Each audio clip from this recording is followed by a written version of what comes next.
সত্যিকার অর্থে আমরা যদি নিজেকে নিজের জায়গা থেকে বদলাতে না পারি, তাহলে এরকম মিটিং অনেক হবে, সেই মিটিং এ নাস্তা পানি খাওয়া হবে, অনেক কিছু হবে। আলটিমেটলি আমাদের নিজেদের মধ্যে যদি পরিবর্তন না আসে, তাহলে আমরা সমাজের যে কাঙ্ক্ষিত পরিবর্তন নিয়ে চিন্তা করছি সেটা কখনো সম্ভব হবে না। আমাদের দেশের পলিটিক্যাল একটা কালচার আছে, যে যত বড় নেতা হন বা যে যত বড় পোস্ট পদবি গ্রহণ করেন সে তত বেশি দেরি করে। এটা নিয়ে আমি কখনোই এ কাজে অভ্যস্ত নই। আমার যে কটা মিটিং হবে, আমি যখন থাকবো, ইনশাআল্লাহ আমি যদি সুস্থ থাকি আমার নির্দিষ্ট সময়ই থাকবো, এবং হয়তো বা পথে ঘাটে কোনো সময় কোনো বিষয়ে হঠাৎ যদি কোনো দুর্ঘটনা ঘটে সেটা ভিন্ন কথা। আর বাকি সব সময় আমাকে টাইম ম্যানেজমেন্টের মধ্যেই আমি থাকার চেষ্টা করি। সেটার ব্যাপারে আপনাদেরকে আমি অনুরোধ করব যে সময় সচেতন না হলে সে জাতির পরিবর্তন খুবই কঠিন। এই ব্যাপারটার দিকে আমি আপনাদের শুরুতে অনুরোধ রাখতে চাই। এখানে পরিবর্তনের অনেক কথা বলা হয়েছে, নিশ্চয়ই আপনাদের মনে আছে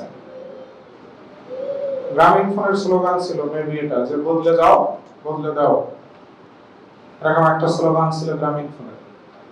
সত্যিকার অর্থে আমরা যদি নিজেকে নিজের জায়গা থেকে বদলাতে না পারি, তাহলে এরকম মিটিং অনেক হবে, সেই মিটিং এ নাস্তা পানি খাওয়া হবে, অনেক কিছু হবে। আলটিমেটলি আমাদের নিজেদের মধ্যে যদি পরিবর্তন না আসে, তাহলে আমরা সমাজের যে কাঙ্ক্ষিত পরিবর্তন নিয়ে চিন্তা করছি সেটা কখনো সম্ভব হবে না। এখন নিজেদের কার কতটুকু পরিবর্তন আসা দরকার, সেটা আমার যার যার জায়গা থেকে তাকেই সেটা নির্ধারণ করতে হবে যে আমার কতটুকু পরিবর্তন থাকা দরকার। ইংরেজিতে একটা প্রবাদ বাক্য আছে, আপনারা সবাই এখানে অনেক জ্ঞানী গুণী মানুষ আছে। If you want to shoot then you shoot, not out. আপনি যদি কাউকে গুলি করতে চান, শুট করতে চান, তা আপনি শুট করবেন, তখন কোনো সাউন্ড করবেন না। তো যারা কাজ করতে চায় তারা সাউন্ড করে কোন কাজটাই কি আগে করে।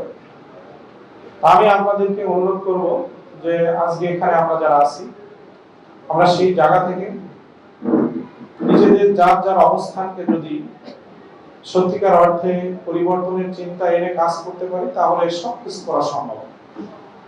একজন এমপি, তাকে অনেক দপ্তরের অনেকের তাকে খুশি করা লাগে। আমি স্পষ্ট এখানে বলছি যে আমি আতাউর রহমান বাচ্চু, আমাকে কাউকে খুশি করা লাগবে না। আপনি জাস্ট আপনার দায়িত্ব পালন করবেন, এটা আপনার কাছে একটা আমানত। সরকারের পক্ষ থেকে আপনাকে এখানে জনগণের একজন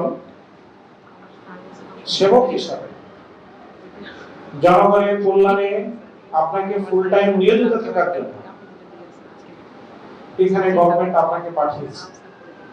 আপনারা যদি যার যার সর্বোচ্চটুকু দেওয়ার চেষ্টা করেন, আমার বিশ্বাস এমপি কে খুশি করা লাগবে না, জনগণ খুশি হলে আমরা সবাই খুশি। আপনি কোন বিষয় যদি অ্যাকশনের মধ্যেই শেষ করতে চান, পানিশমেন্টের মধ্যেই থাকতে চান, সেটা কোনো সমাধান না। কাউন্সিলিং একটা বড় ব্যাপার, কিন্তু আমরা যারা যে পদেই থাকি না কেন, কাউন্সিলিং নিয়ে আমাদের চিন্তাটা কম থাকে। আমি আমার পাওয়ারটা সবসময় এক্সারসাইজ করতে চাই, তা আমি পাওয়ার এক্সারসাইজের ক্ষেত্রে একটু কম বিশ্বাসী। প্রয়োজন হলে অবশ্যই যতটুকু প্রয়োজন সেটা করতে পারি, করি, কিন্তু কাউন্সিলিংটা আমার কাছে মনে হয়েছে মুখ্য বিষয়।